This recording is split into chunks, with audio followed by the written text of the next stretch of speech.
enquanto grande parte da Europa ainda vive nas sombras da Idade Média.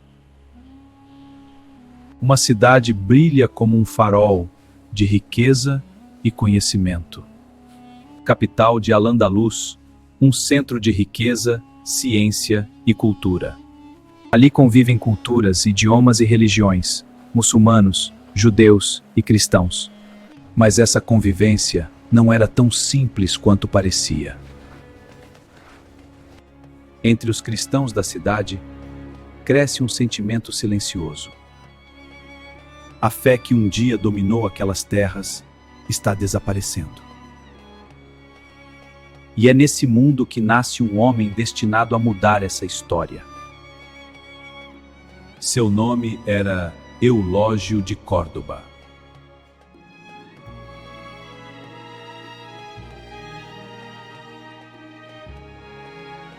Eulógio nasceu por volta de 800, em uma respeitada família cristã de Córdoba. Estudou numa escola cristã, possuía uma sede insaciável por conhecimento. Desde jovem, demonstrou uma inteligência incomum. Dominava a língua latina, estudou as escrituras sagradas, os padres e filósofos cristãos. Logo tornou-se sacerdote e um dos pensadores cristãos mais respeitados da região. Mas o mundo ao seu redor estava mudando. O domínio muçulmano na cidade tornava cada vez mais difícil a vida dos cristãos. Mas o que preocupava Eulógio não era a perseguição, era o esquecimento. Durante o governo do emir Abd-ar-Rahman II, as tensões religiosas começaram a crescer. Ao longo dos anos, muitos cristãos começavam a abandonar suas tradições. Alguns se convertiam ao Islã para prosperar. Outros escondiam sua fé para evitar problemas. A igreja dissolvia-se lentamente e estava sendo apagada pelo tempo. No ano 850, um cristão chamado Isaac entrou em um tribunal público. Ele declarou sua fé em Cristo diante das autoridades. Ele sabia que aquilo significaria a morte e foi executado. Mas sua atitude provocou algo que ninguém esperava. Outros fizeram o mesmo. Homens, mulheres, jovens e sacerdotes. Nascia um movimento que ficaria conhecido como os Mártires de Córdoba. Pessoas que, diante da perseguição, escolheram proclamar sua fé, mesmo sabendo que isso os levaria à morte. Enquanto muitos temiam falar ou criticavam aqueles cristãos, Eulógio fez o oposto. Escreveu. Ele começou a registrar as histórias daqueles que estavam morrendo por sua fé. Escreveu textos que circulavam secretamente entre os cristãos da região. Esses escritos tornaram-se um símbolo de resistência espiritual.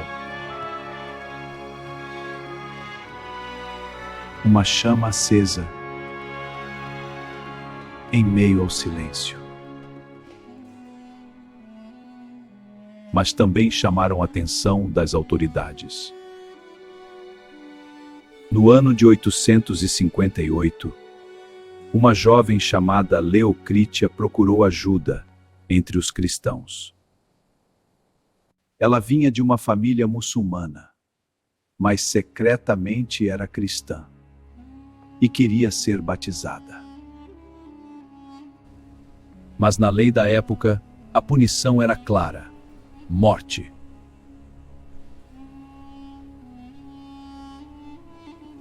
Mas Eulógio sabia bem quais eram as consequências. Mesmo assim, decidiu protegê-la e instruí-la na fé. Foi a decisão que mudaria seu destino.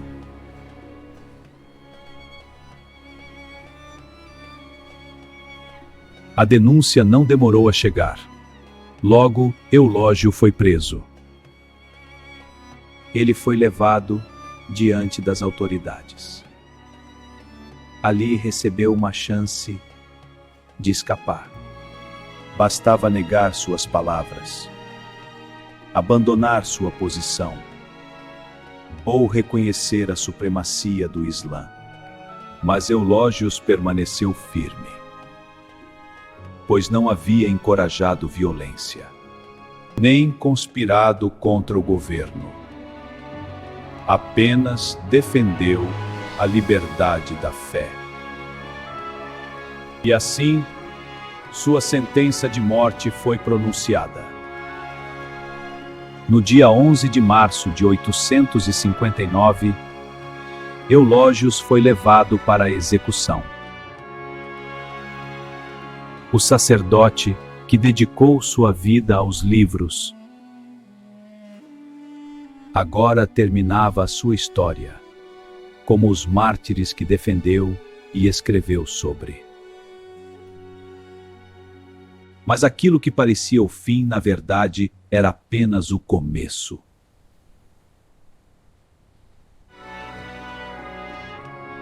Os escritos de Eulógios sobreviveram. Seus relatos preservaram a memória dos mártires de Córdoba. Alguns defendem a fé com palavras, outros com a própria vida. Eulógio fez os dois.